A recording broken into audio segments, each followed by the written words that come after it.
आज सुट्टी काढू शकता का तुम्ही? का? काय आज? ते तुम्हाला आता सांगता येणार नाही, रात्रीपर्यंत कळेल तुम्हाला. पण आज तुम्ही प्लीज सुट्टी काढा. म्हणजे मी काय म्हणतो, आत्ताच तुमच्या डिपार्टमेंटला फोन करून कळवून टाका की तुम्ही आज अवेलेबल नाही आहे. अरे सांग तरी काय आज?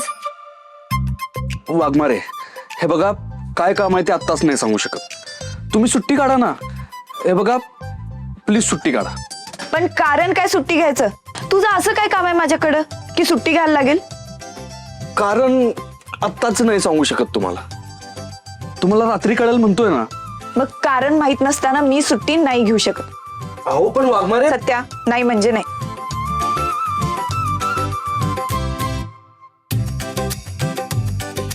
वाघमारे उद्या नाही आल्या ना तर केलेला सगळा प्लॅन पाण्यात जाईल. झालं तुझं बोलून? जाता तुझ्या कामाला. ओह, एक मिनिट. तुम्हाला सुट्टी नाही घ्यायची ना? ठीक आहे, सुट्टी घेऊ नका. किमान हाफ डे तरी घ्या. हे बघा, तुमच्या आयुष्यातला थोडा तरी वेळ द्या मला. संध्याकाळचा वेळ काढा माझ्यासाठी प्लीज. सत्या, काय चाललंय तुझं? आता संध्याकाळचा वेळ म्हणजे?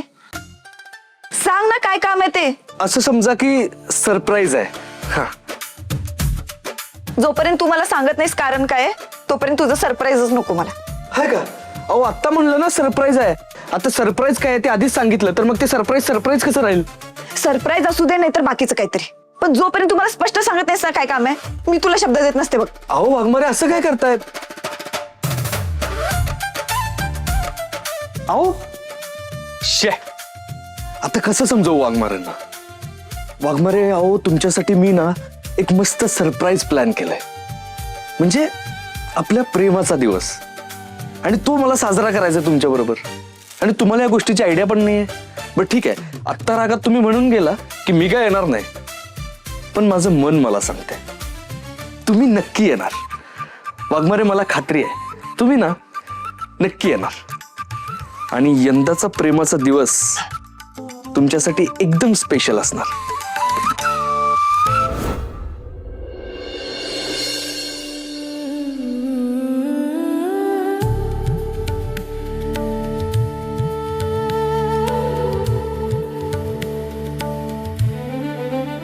वाघमारे अजून कशा आल्या नाहीत? एवढा उशीर कसं काय होऊ शकतो? फोन करून बघतो.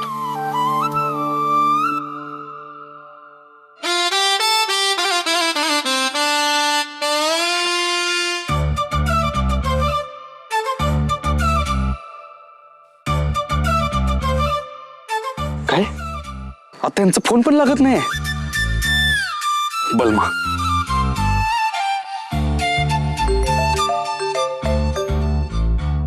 हॅलो सत्या, भेटले वाघमारे? नाही, मला सांग, वाघमारे घरी आल्यात का? घराकडे आल्यात का? म्हणजे तुमची अजून गाठभेट झाली नाही होय? नाही. अरे घराकडे पण आले नाहीत म्हणजे गेले कुठं म्हणायच्या? म्हणजे वाघमारे घरी पण गेले नाहीत आणि इथं पण आले नाहीत. बट ठीक आहे, मी बघतो, तू ठेव. हा ठीक आहे. वाघमारे पण ना.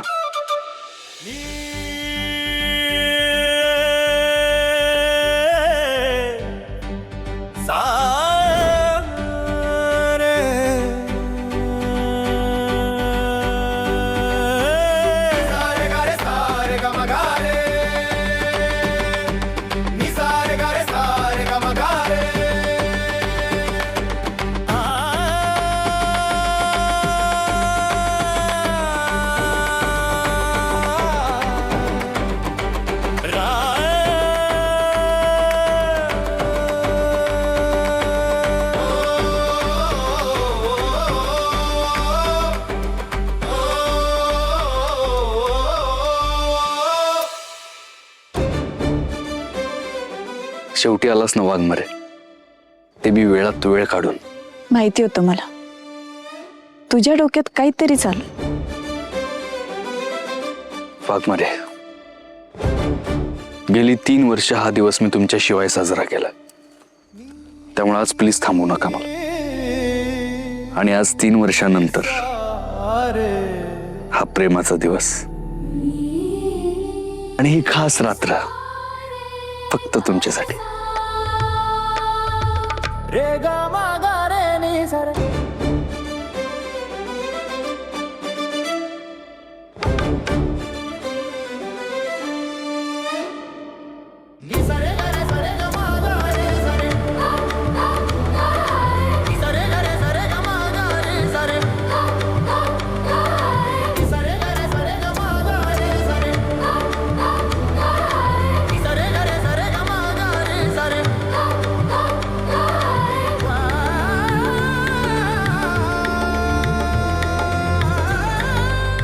थँक्यू. You welcome. या बस.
हॅलो साहेब, तुम्ही सांगितल्याप्रमाणे त्यांना फॉलो करतोय. त्यांच्या काही फोटो पाठवलेत, बघून घ्या. हो.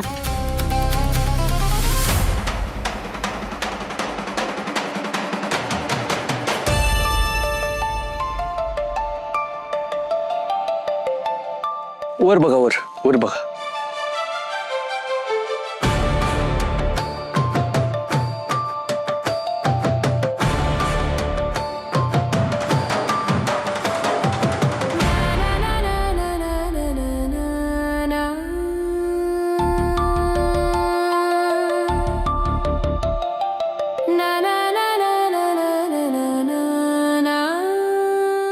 छान होतं जेवण.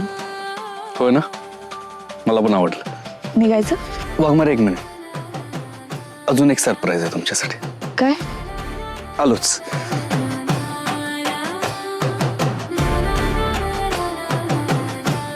Little sweet for little sweet heart. हवा?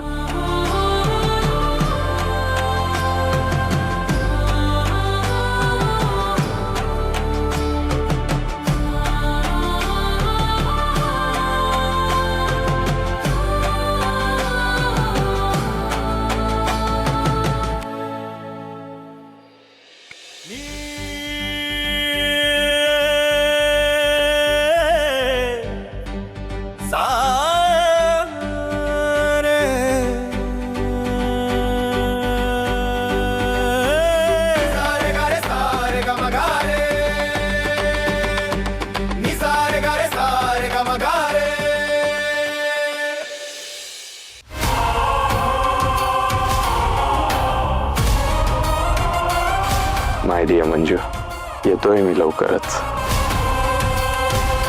तुझ्या आयुष्यात.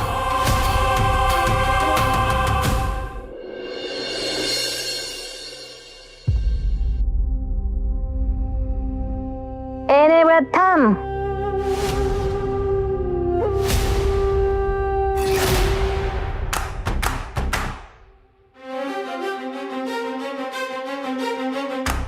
ही किराणा सामानाची यादी. ड्युटीवर नेताना सामान घेऊन यायचं.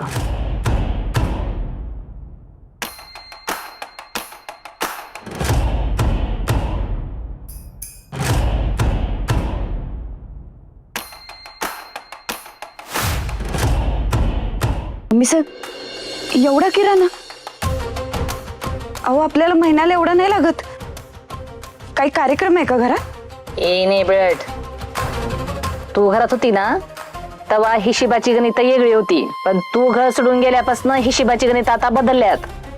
कसं आहे, आता ह्या घरात सतत राबता असतंय.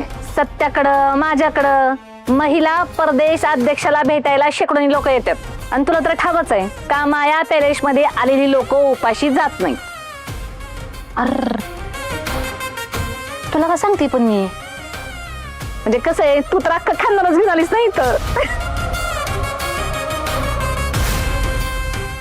तेव्हा तुला कळच असेल की माया पॅलेस मध्ये उपऱ्यांना पण 4 टाइम गिळायला मिळतंय ते. मम्मी साहेब, पण काय पण माझ्याकडे आता एवढा किराणा आणण्या इतके पैसे नाहीयेत. जेवढे पैसे होते ते अमृताच्या ट्रीटमेंटवर खर्च केले आणि तुम्हाला या महिन्याचं भाडं पण दिले. पुढचा पगार यायला वेळ आहे अजून. ए ती पैशाचं रडगाणं मला गाऊन दाखवू ना. कसं पगार नाही पैसा नाही? अगं एवढी कॉन्स्टेबलची इन्स्पेक्टर झालीस की कधी स्टारवर द्याली की तुझ्या अंगावर. हा तरी पण पैसा हातात नाही तुझ्या. भूक लागल्यावर काय पैसा घेतेस का ग? मम्मी साहेब, आत्ताच मी सांगितलं पैसे कुठं खर्च झालेत. आता पैसे नाही तर त्याचं सोंग आणू शकत नाही ना मी.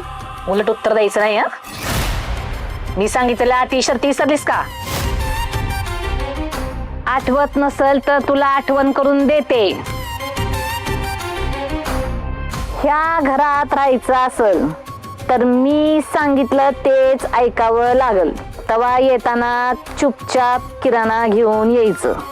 आई तर खाऊ घालू तुम्हाला? तुमच्या तिघींना फुकट पोसायचं काय टेंडर घेतलंय आम्ही? आणि एक गोष्ट, पैशाचा बंदोबस्त तुझा तू करायचा. येताना सामान घेऊनच यायचं, नाहीतर तुला तुझ्या आई बहिणी सकट घराच्या बाहेर काढी.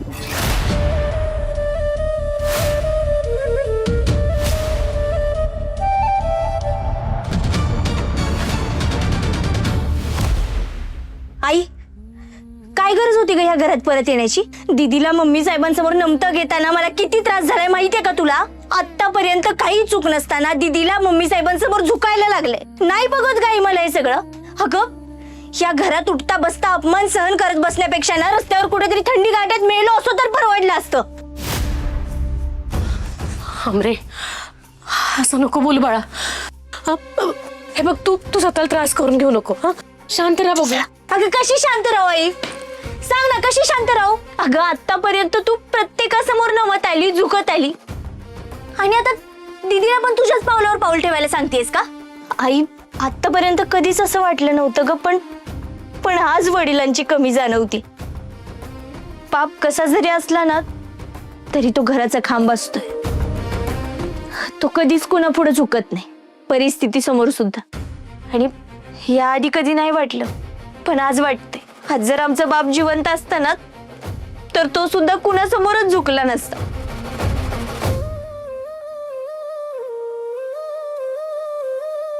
हमरे, नको का असं बोलू? तुझ्या बोलण्याने त्रास होतोय मला.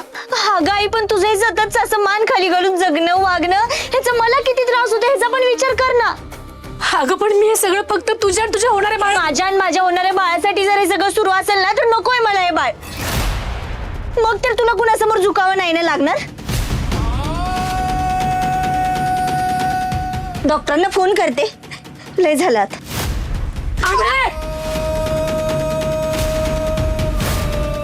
तुम्ही दोघी मला जड झालेलं नाही यात, कळलं? आणि खबरदार पुन्हा बाळ पाडायची गोष्ट केलीस तर. मला मान्य आहे तुमचा बाप असता तर गोष्टी वेगळ्या असल्या असत्या, नक्कीच असत्या. तुमचा बाप तुम्हाला सोडून गेलाय कवाच, कायमचा. त्याच्या मागं मी सांभाळ केलाय तुमचा. नवरा अर्ध्यातनं साथ सोडून जाण्याचं दुःख काय असतं तुम्हा पोरींना नाही कळणार. तुमच्या संसाराचा गाडा नीट सुरळीत चालू राहावा म्हणून मी तळमळत असते. सगळ्याच गोष्टी ताणून चालत नाही. कधी कधी मान झुकवून गोष्टी सोडवाव्या लागतात आमरे. माझ्या मुलींसाठी, त्यांच्या सुखासाठी जर मला कुणाची मान खाली घालून माफी मागावी लागत असेल ना, तर मी आयुष्यभर माझी मान झुकवून ठेवीन. मला बी मन आहे ग, मला दुःख कळतं, भावना कळतात, पण मग काळजावर दगड ठेवून दुःखाचा डोंगर कमी करायचा प्रयत्न करते मी. हे लक्षात कसं येत नाही तुझ्या? मला नाही वाटत मी जे काय केलं त्यात लाज वाटण्यासारखं काय आहे. मी माझ्या मुलींसाठी झुकले आणि माझ्या लेकींसाठी जीव जरी द्यायला सुद्धा मागं पुढे बघणार नाही मी. आई कुणापुढे हात पसरून भीक मागण्यापेक्षा नाईलाजानं मान झुकवलेली कवाई चांगली.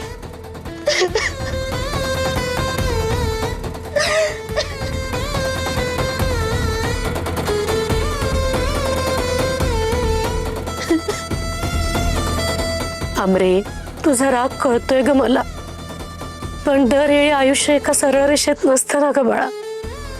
ताट उभी असणारी झाडच वादळात सगळ्यात आधी कोलमडतात. फार कमी झाडं असतात जी वादळात तग धरून उभी राहतात ग, कारण त्यांनी हार मानलेली नसते. कुठेतरी त्यांचा त्यांच्या नशिबावर विश्वास असतो. आपल्याला सुद्धा आपल्या नशिबावर विश्वास ठेवावाच लागत. समजूतदारीनं, धीरानं येणाऱ्या प्रत्येक संकटाला तोंड द्यावं लागल. रागानं ताटून राहिलो तर कायमचे गळून पडू ग, आणि मला ते होऊ द्यायचं नाहीये. जरा समजून घ्या आमरे.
चोरी करतोस? माफ कर मला. काय रे, चोरी करतोस?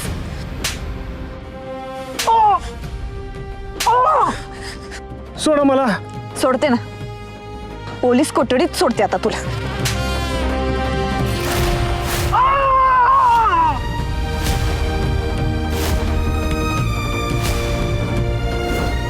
हॅलो, राजवाडा police station. Inspector Manjiri Waghmare बोलते. माफ करा मॅडम, एक लोकेशन पाठवते, लगेच कॉन्स्टेबल्सना पाठवा. माफ करा, गरीब आहे हो मी.